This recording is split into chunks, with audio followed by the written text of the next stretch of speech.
This podcast was recorded on the ancestral lands on Treaty 1 territory, the traditional territory of the Anishinaabe, Cree, Oji-Cree, Dakota, and the Dene peoples, and on the homeland of the Métis Nation.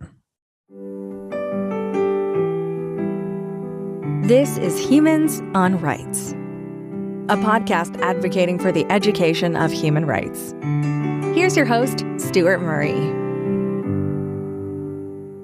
As co-host of CBC's As It Happens, Carol Off spent a decade and a half talking to people in the news 5 nights a week. On top of her stellar writing and reporting career, those 25,000 interviews have given her a unique vantage point on the crucial subject at the heart of her new book, At a Loss for Words, Conversation in an Age of Rage. In 6 wide-ranging chapters, Off explores the mutating meanings and the changing political impact of her 6 chosen words: freedom, democracy, truth, woke, choice, and taxes. Carol Off, welcome to Humans on Rights. I'm so glad to be here, Stuart. Thank you. So, Carol, in your book, At a Loss for Words, you write that as host of CBC Radio's As It Happens, you became alarmed by the strident language of many of your political conversations. And you say that these conversations started to become more angry and bitter. Carol, was there a moment in time when you were acting as co-host that you said, wow, something is shifting here? And can you kind of put that down to any particular thing that was happening in the world? It was slowly shifting in the years of the government of Stephen Harper, where I just found all conversations were so antagonistic, and you know that I would challenge people in interviews. That's my job, but it wasn't just a matter of pushing back in the interviews, but they would be so angry, and eventually they just said, "We're not going to talk to you at all." And they did that with many other journalists, not just me. So I already had that adversarial, angry quality to our politics before the big event, which was the election of Donald Trump. And so once Trump hit the main stage with the most extreme form of what we'd had only a taste of in Canada, my sense that somehow the furies got released and that people were feeling liberated to say almost anything, and to say things that were so mean and so angry, because it was called refreshingly honest when somebody would, when especially Donald Trump would say something a misogynist or racist or Islamophobic. It was just like he tells it like it is, and so it just unleashed this freedom to say the worst things, the most angry things. And also in the interviews I had, it was not just that people disagreed with each other, they hated the people with whom they disagreed. The whole thing just got unbelievably ugly. Yeah, and I think that your book is so well written and so well researched that I think it does capture a moment in time where I look at the Trump election also as a way that it seemed to unleash people's anger, and they could sort of say anything. And, you know, I want to talk a little bit, obviously, about your book, Carol, and you talk about freedom in your book as one of the key words. And I'm just curious to see why you chose that word. And I want to just preempt a little bit by saying, I think you're clairvoyant, because I think Kamala Harris coming on to the scene has really embraced freedom in terms of what she wants to run on. But why was that word important to you? I wish that my book had come out earlier so I could claim that she read it, and that's how she decided to turn her campaign theme into the freedom. You know, 2 events that really galvanized all this in my mind, and first, the book, and second, the word, which leads the book, which is freedom. The first was in January of 2021, when those mobs stormed Congress in the United States and did so in the names of liberating America from the woke menace or from the deep state or from the tyranny of the Marxist leftists. That was their war whoop. And so that was the first thing. And then a year later, almost exactly a year later, Ottawa was taken over by the so-called Freedom Convoy. And they actually used the word freedom, that they were going to liberate Canada from all of these oppressive measures, from the tyranny of the liberals, from woke agendas. and from mask mandates and being forced to be vaccinated if they wanted to go to McDonald's. All these things told me that this word freedom had been hijacked by a completely different agenda, and that it wasn't the freedom that I had known through all my history and all my education, which was the desire on the part of people to be liberated from oppression and to also be liberated from want and from fear of want, that became sort of the mainstay of the four freedoms of Franklin Delano Roosevelt, and how the whole welfare state came out of that idea that we should be free from want and free from fear. And suddenly that fear, that freedom word, was now hijacked and weaponized for a completely different cause. And I thought, well, if I'm going to do anything, I'm going to write a book about that word. And then the other words kind of flowed from that. With your background, Carol, the notion of calling the so-called freedom convoy, because that was self-appointed, I think a lot of people wondered if it was more of almost a terrorist action on wheels, because, to use the word freedom allowed a lot of people to sort of gather and say, well, what's this about? Maybe I should know more about it. I think that the weaponization of the Canadian flag has been something that I guess I would ask, from your perspective, as you've written and read and thought about this, how do we get our flag back from this so-called freedom chant? I've heard this from so many people, and it's something I share. I can't even look at the flag without shuddering now. And why should that be the case? Because we saw people who were filled with anger, filled with rage, who stormed into Ottawa, but then continued from there. They roar around. I don't know, it's like in Winnipeg, but in Ontario, they roar around in pickup trucks with F. Trudeau signs on them, with Canadian flags flapping, sometimes upside down. They've turned what they say, this freedom movement, which was freedom from responsibility to others, freedom from obligations to society, freedom to do and say whatever you want, to turn that idea of freedom into their clarion call, to wrap that in a flag and actually call it patriotism, which is what we witnessed here. And so how do we get that flag back? Maybe we don't. Maybe we don't get it back. Maybe it's not important to have.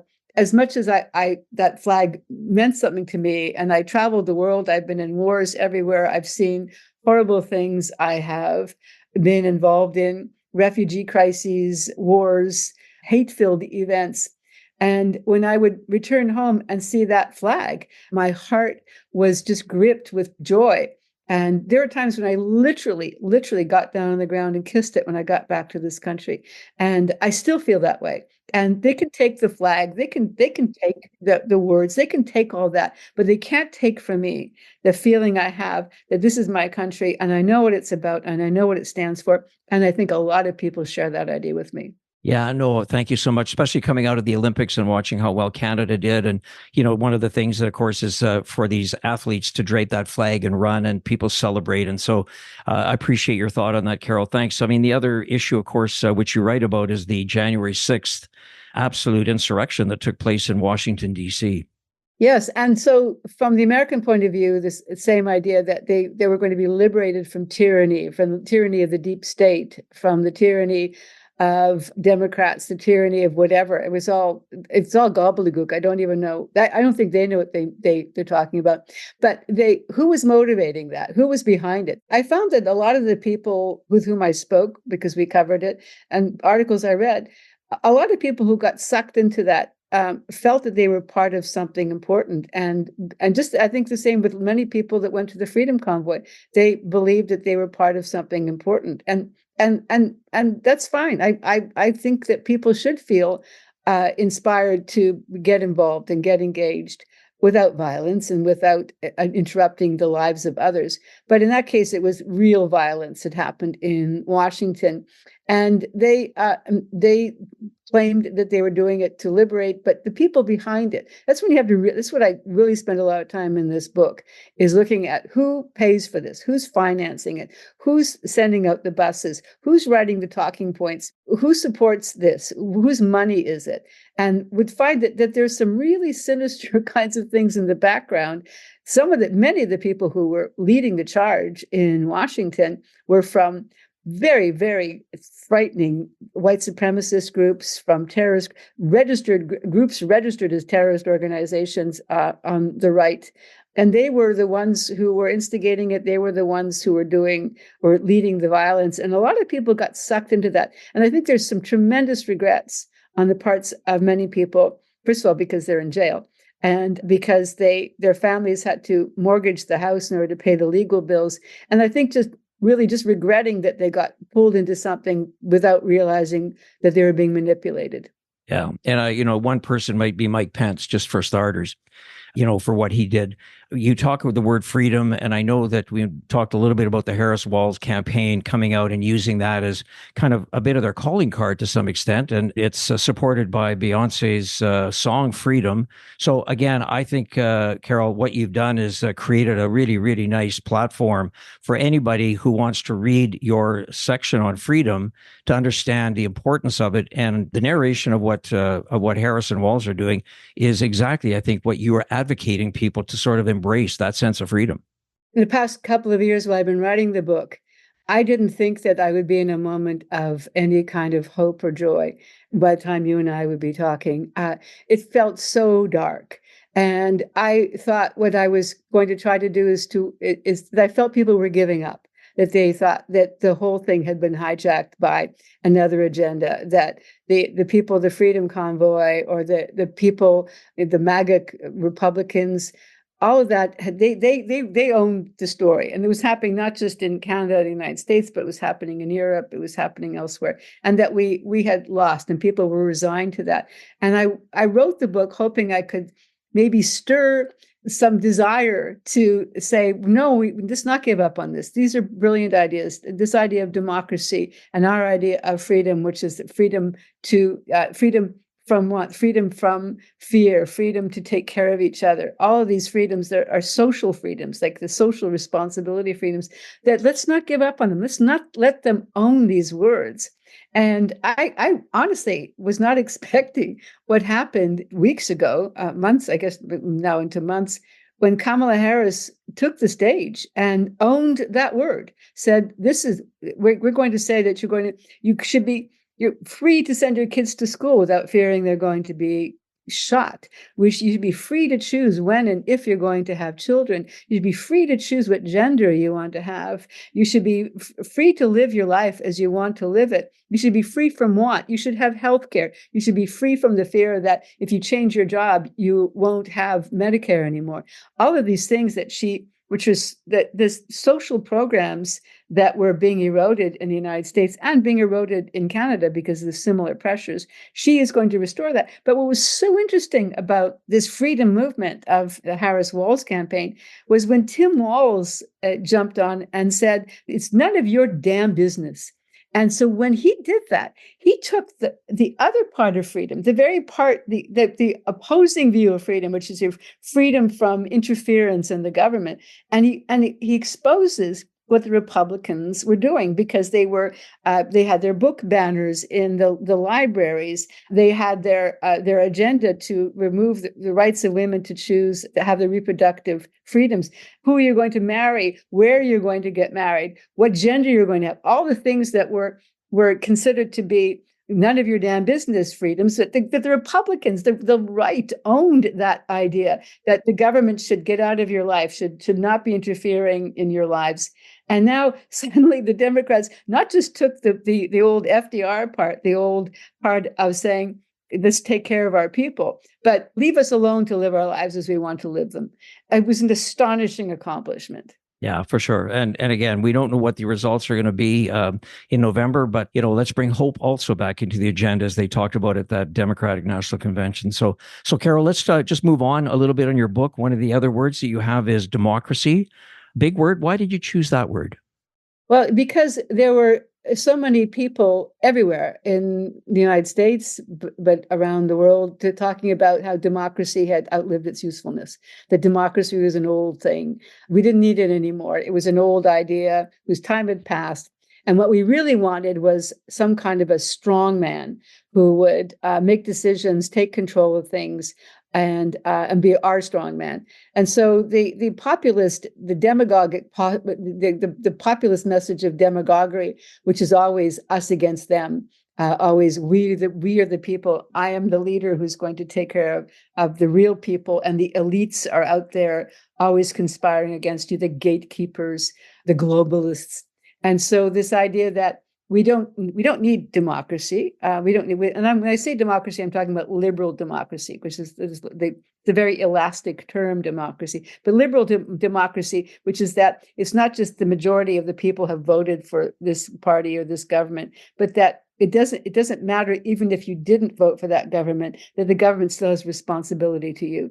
That it's that liberal democracy is not just that people have a free vote, but that you have a constitution. You have a constitution, you have a Bill of Rights, you have laws that protect minorities, protect the weak, protect those who didn't vote for you.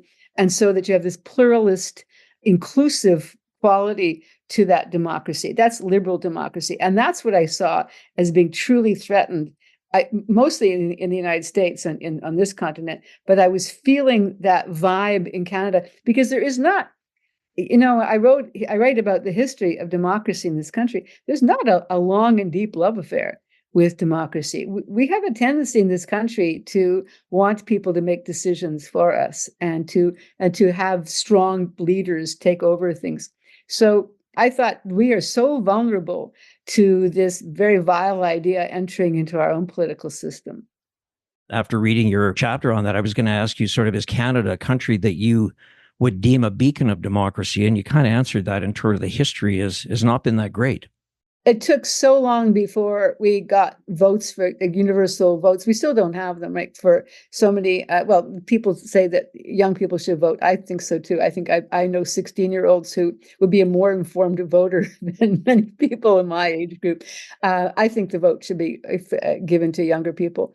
But look how long it took before Indigenous people were allowed to vote without leaving their reserve, where they had to give up their status in order to vote in Canadian elections. Look how long it been before in British Columbia they allowed the vote to Chinese immigrants or people of Asian background. The Japanese were just shut out of the vote for such a long time. It really, you get into the 20th century before you see people getting the vote. And look how long it took before women got the vote. And we were an outlier in this country, in this world, as far as giving women that franchise. And so we had to pry democratic rights out of the fingers of our society. For every single one of them, we had to struggle and fight and squeeze out of our governments. And we've done it. And so to lose any of that is bad. I think we should be moving forward. I think one of the things I write in the book is that when I want to recover these words of freedom and democracy or truth, I don't want to just return to what we had before. I don't think we want to go back to the status quo. I think we want these things to expand. We want that, yes, that we live in an inclusive society, a pluralist society here in Canada, but not enough. There's just not enough recognition given to how many barriers there are to so many vulnerable groups. We still haven't sorted out our relationship to the transgender community. Look at what's happening in Alberta. We still we still have the Indian Act, for God's sakes.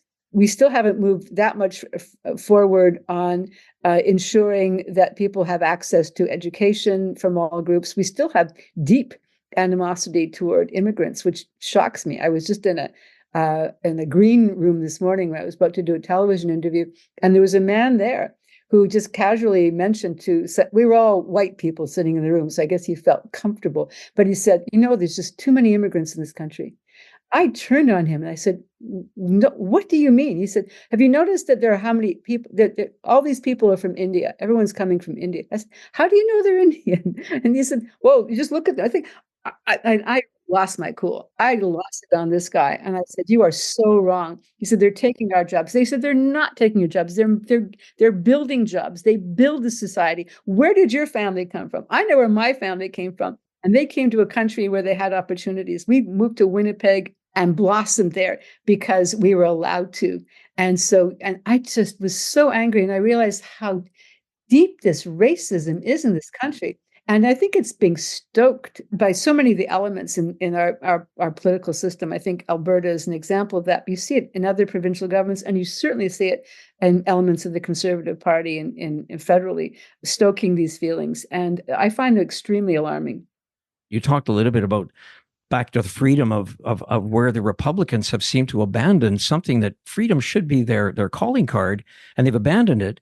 And, it occurred to me at some point, how does the party of Lincoln get to a point where any election result will be challenged unless they win? It's crazy. It's just crazy stuff.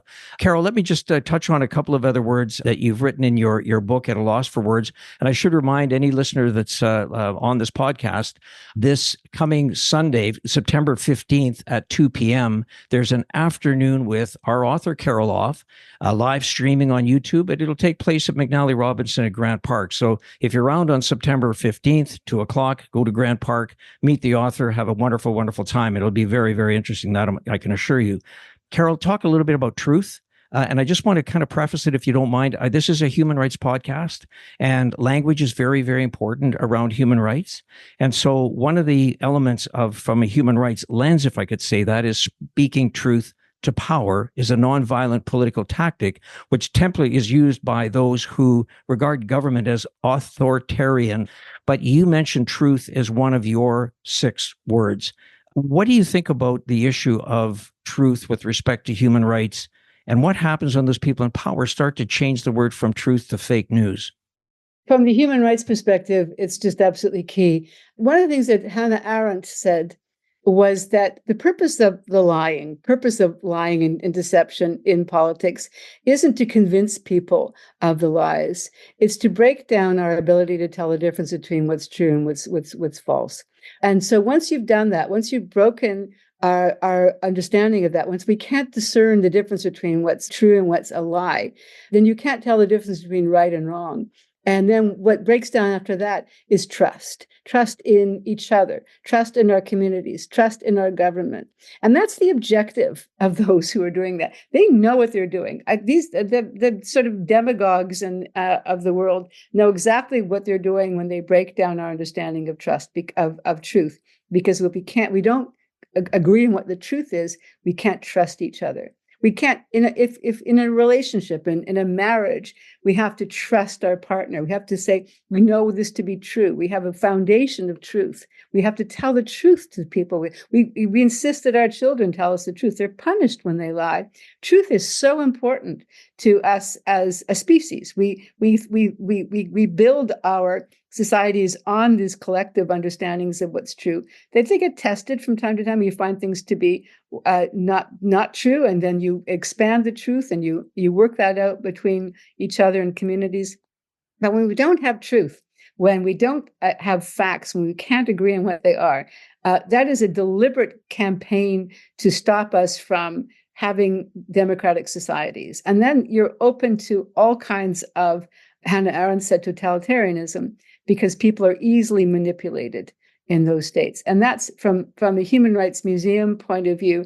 Your exhibits speak so much to that idea that people are, when they get manipulated, whether it's in Europe when the Nazis could manipulate people, or when it's in Russia when the communists could manipulate people, because they didn't know what was true anymore. And you see in Putin's Russia, people don't know what. That's so important to Vladimir Putin's power. It's that people don't know what's true and what's false. They don't know what's. And so now we're in the same environment where they're creating this. When I say they, I'm not always sure exactly who I'm talking about. But what you're seeing is this effort to break down our knowledge of what's true and what's false. There's an interesting Canadian government study that I found online that was speaking to what are the threats to our security? What are the greatest threats that we have to consider in Canada as we go forward? And there were 10 on top of their lists.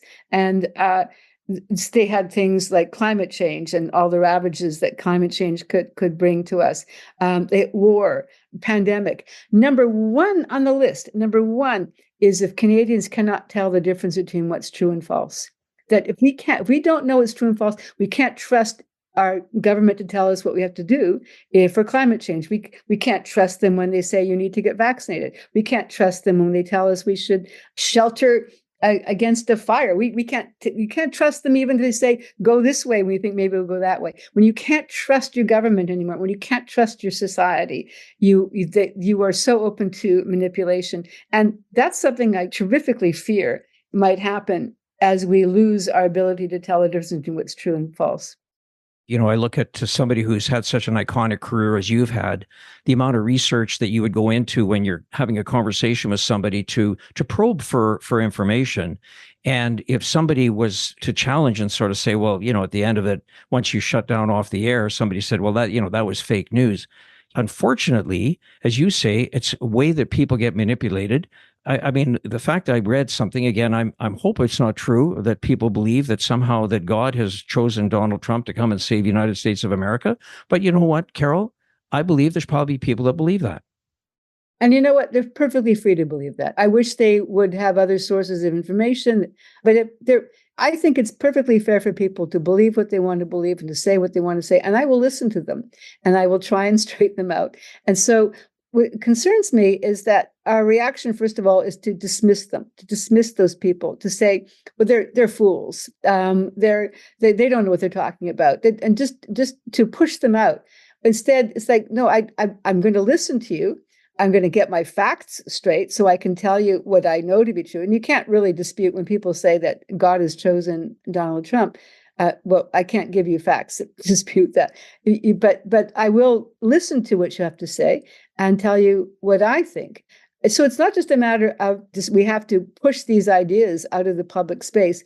We have to accept that other people have ideas and then try to counter that with information and facts and start to build that trust. And we can't build that trust by simply pushing them out of the arena and saying, we can't listen to you. This is one of the biggest problems we now face, is that we tend to think that if we listen to someone with whom we disagree, we're giving them a platform. This idea that it's a platform if you listen to somebody, and that comes from the left a lot, from the real kind of extreme left, to say, no, there is no place to have it. There's no conversation to be had. We're not having any conversations. We're not going to listen to the other side because they're just full of beans. And the extremists, I'm not going to listen to them. I'm not going to listen to Hamas, for instance. I'm not going to listen to extremists in Netanyahu's cabinet. But there are people in between. I'm going to listen to the Palestinians. I'm going to listen to Jews and Israelis, because I want to have a conversation. I want to hear them. I want to deep listen to what they're saying. But I'm definitely going to reject people on the extreme fringes who are not interested in the conversation. But the people in between, I think we should listen to them, try to understand where they're coming from, and then hopefully they will listen to us as we explain our perspective. It's the only hope we have at this point. Yeah, for sure. And I appreciate that. And I'm just kind of work through your book with this, Carol. One of the big words that I thought was very interesting is wokeism. And I'm glad you put that in the book, Carol, because I had never heard of that word probably until the George Floyd incident. And, the way it was explained to me quite simply by somebody who was a member here for Black History Manitoba, just said, well, no, the idea of being woke is something that a lot of racialized people, Black people, used to say to each other just to be mindful of what was going in behind them, around them, stay woke. But has that word ever become politicized and marginalized? So much so. And what's happened is that woke, as you point out, originally it comes from the last century. And it was when Black people who had so few rights and so few freedom of movement were constantly having to look over their shoulder to see who was coming for them. And so the idea is to stay woke, stay aware, just be aware of the around, don't relax, don't let your guard down. Then, as you point out, Black Lives Matter brought this idea of woke as more of a word of activism. And that was to evoke this idea that racism isn't just around you, racism is systemic. Racism is deeply into the grain of the society we live in, and we need to eradicate that. And so that was the message about woke that emerged in Black Lives Matter. But that got turned around so quickly by the anti-woke movement and turned into wokeism. And wokeism is this belief that there or this claim that there are these agendas, these Marxist-Leninist agendas of these radicals who are trying to take away your rights, make you feel bad. This is literally what they're saying in the United States, make you feel bad for being a white man in the United States. And so they actually not only just said that all this wokeism has to end, but they started passing laws and making policies in many states in the US to stamp out wokeism, the anti-woke laws. They actually have laws, anti-woke laws, which means that there'll be no more diversity, equity, and inclusion programs in their schools, that you're not allowed to teach kids about racism. You can't teach them about the slave trade in the United States because it makes white kids feel bad about being white kids, which is simply not true. I mean, kids need to know this. They want to know this, what's happened to their neighbors, the people around them. So this wokeism thing, and it's not just in the United States. Obviously, we've heard it in Canada. They're talking about the woke movement. Even the liberals say, well, I'm not woke. I've heard liberal cabinet ministers defend themselves against charges that they're woke. Why? This is a good concept. So what I started to understand was that woke and wokeism, woke was a word that the right could now use as a weapon against people in the racialized communities and in LGBTQ communities and any sort of minorities, that you could use that as a weapon against, a cudgel against and they literally talked about it being a cudgel that you could hit them with. So you can smuggle racist, homophobic, and misogynistic ideas into the public space, under the guise of it being that I'm not against women's rights, I'm not against gender rights, I'm not against Black people, I'm not a racist, I'm not a bigot, I'm just against woke. And so it became this way for people to actually say racist, homophobic, Islamophobic things without being accused of that.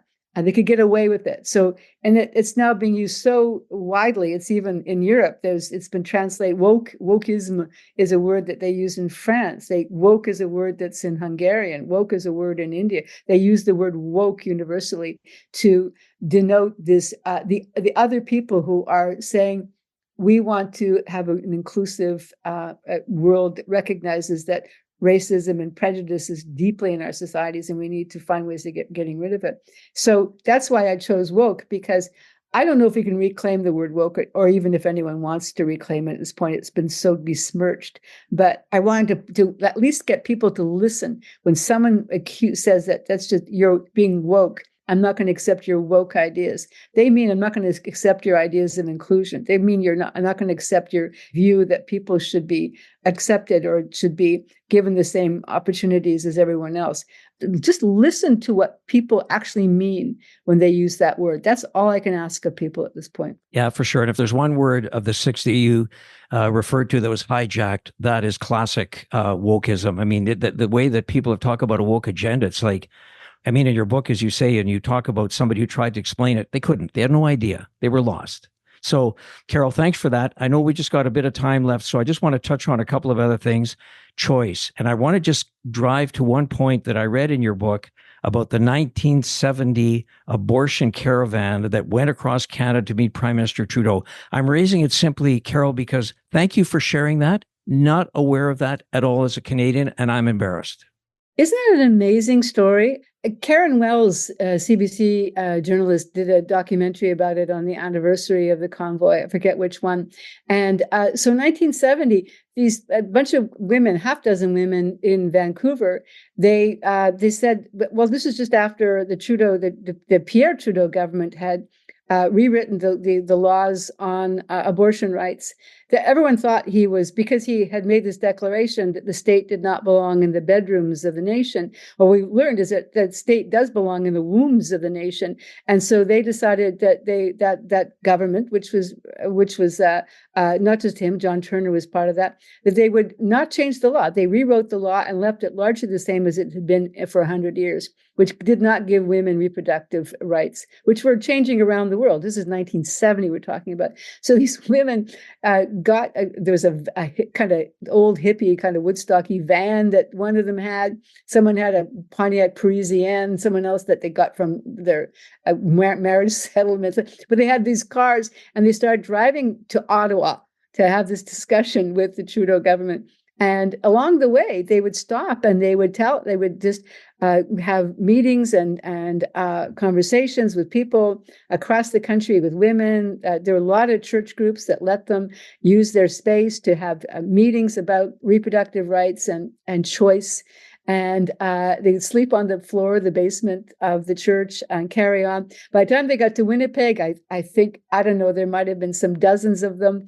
They got in their cars, they started. By the time they hit Toronto, there was 200 women in vehicles. And then buses started coming in from Montreal, where there's some really radical women at McGill. And they all showed up in Ottawa. There was 500 women by the time in May of 1970, they hit Ottawa and they had the plan is that if the prime minister doesn't meet with us, that whatever minister does, they better do this. And if it's just a junior minister, we'll be outraged. Nobody met with them. The whole entire government would not have a conversation with them. So the women on the next Monday, they went into Parliament. And they disguised themselves as little ladies with handbags. In fact, the handbags had giant chains and padlocks. And they went into the gallery and chained themselves to chairs and started demanding that the Trudeau government listen to them. And on the floor, they erupted as all men, and they're calling them whores and sluts. And headlines the next day were all about crazy feminists and their agendas. And but the women actually, at one point, they had this coffin, this makeshift coffin they had made to represent the numbers of women. At that point, they estimated there were thousands of women a year who were dying in botched abortions in backroom shops. And they brought this black painted coffin and they took it to 24 Sussex and they put it on the doorstep of the prime minister. And yet, even with all of that extraordinary story of those women, it took another 18 years before the law changed. And it was only because of a man, and that was Henry Morgentaler. Yeah, no, thanks for sharing that. The reason I brought it forward, Carol, is because, when I was the inaugural president CEO at the Canadian Museum for Human Rights, again, embarrassed to say I'd never heard of Viola Desmond. Why do I know about Rosa Parks and not Viola Desmond? So, some of the things that you brought forward in the book, I just want to emphasize again and say thank you for sharing, because that's a part of our history, our Canadian history, and we need to know that. So when you talk about choice, that fits right into the definition. So thank you for sharing that. So the last thing is, I just wanted to say, because I heard an interview that you did. So again, I'm paraphrasing your response to when your host asked you about the inclusion of the word taxes. And I think you said that taxes was the most important word in the book. Why is that? Because taxes represents our obligation to society in financial terms. It's the price we pay to live in a civil society. And so when I talk about who's behind the efforts to break our connection with our governments, our trust in government, these are people who would gain from a breakdown in government, because then they get rid of regulations, they get rid of tax responsibilities. This is the goal, especially in the United States. The idea that there would be, we could live in a society that we're not even have the society, we would just be an organization of consumers and laborers with no coherent middle. So with taxes are the price we pay to live in a civil society. And the tax, to me, the equation is that you're a citizen, and that makes you, and then you're a voter, and then you're a taxpayer. Those three things are joined together. And so when they try to break that down, when people have said that you're not, the citizenry doesn't matter, the government is full of special interests and don't represent you, which is a way to break down your trust as being a citizen. When they say your vote doesn't matter because it's being stolen, as they're saying in the United States, or when we decide that we're not going to pay taxes because we don't want to feel we're just being robbed. This is a form of robbery. And even though you're driving on safe roads and your schools are clean and your kids are vaccinated and the stoplights work and things, if you go to other countries where it's corrupted and the taxes never get to pay for anything that citizens use, We don't live in that society. We live in a place where, for the vast majority of our tax money, is going directly to helping to address the differences in classes, and that's key to Canada. One of the things I say, I met Stephen Poloz at an event, who was the former Bank of Canada governor, and I said, what's your feeling about the state of affairs? And he says, we're toast. I was shocked. I said, what do you mean? He said, because the separation between the classes in Canada is growing at the fastest rate that it has in memory. And we are becoming a society of rich and poor, like they have in the United States. And that is just an awful thing. The best thing that Canada has is that we have a level playing. We try to level things out. We have a transfer of wealth so that everybody gets a chance to become who they are, to realize their potential. And so all of that is why taxes matter to me, and plus because my father was a tax man. But it's not just that we pay taxes, but that we have an obligation to the society in which and we're willing to pay for that obligation. In the human rights world, the three words that are often used are educate, mobilize, and action. What action would you like to take people who are going to read your book? Those are interesting three words. We talk also a lot about equality, which I'm sure you do at the museum. And I think that equality doesn't quite capture it. I think it's two words that are most important for me in that regard. One of them is equity and not equality. And equity is not just that we're all made equal, because we're not. We're not equal. We're born into inequality. And some of us have tremendous opportunities, others don't. But equity means that you have an equal opportunity to have access to things, not that we're all made equal, but that we have an equitable opportunity in the society in which we live. But the other word is security. And because I think insecurity is a monster, and the feelings of insecurity are what the demagogues and the wannabe dictators are playing on right now. Our sense of insecurity that comes from so many things. That's really where it came out of COVID, isn't it? I mean, we just felt so insecure during that time. And we feel insecure because of climate change. We feel insecure because of war. And so when we feel insecure, we are so easily manipulated. And so I feel that the security is something that we can rebuild. And I think we rebuild it by patching and repairing the social safety net, by connecting our programs together in order to make it possible for people to have sick leave, for instance. So think how different things would have been if there had been if people who got COVID could have stayed home. The ones who couldn't were the ones who had no money. They brought COVID into the workplace, or they brought COVID into their homes and gave it to their families, their loved ones who died because of that. Think of all the things we could have made better if we would make people's lives more secure. So for me, I think insecurity, this monster of insecurity, can only be wrestled away from the demagogues and their power over us if we feel we live in a secure environment. And I think we can return to that again with the trust in each other, and again with trust in our government. And lastly, any fond memories of Winnipeg? Oh, so many. Yeah, I left when I was 11, but we went back in the summers because my family was all there. And yeah, mosquitoes, I definitely remember the mosquitoes, but it was a really special place. It still is a very special place to grow up.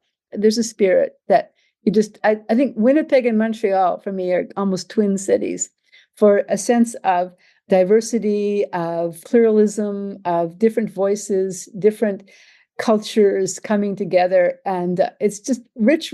And I think really the reason why both those cities are so much like that, I think that so much is because of the Jewish populations and the Jewish influence in both Winnipeg and Montreal, which I think just brings a quality and a culture and a human rights spirit that may be lacking in other places. Yeah, no, thanks for that. And again, a reminder to all listeners that on the afternoon of Sunday, September 15th at 2 p.m. at McNally Robinson, you get a chance to meet and hear our guest today, Carol Off, and listen to her talk about her book, At a Loss for Words. Carol Off, as advertised, articulate, intelligent, and incredibly entertaining. Thank you very much for your time on Humans on Rights.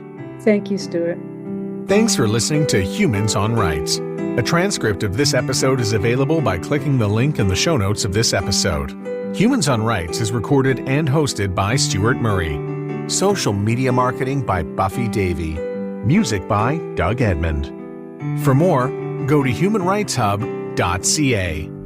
Produced and distributed by the Sound Off Media Company.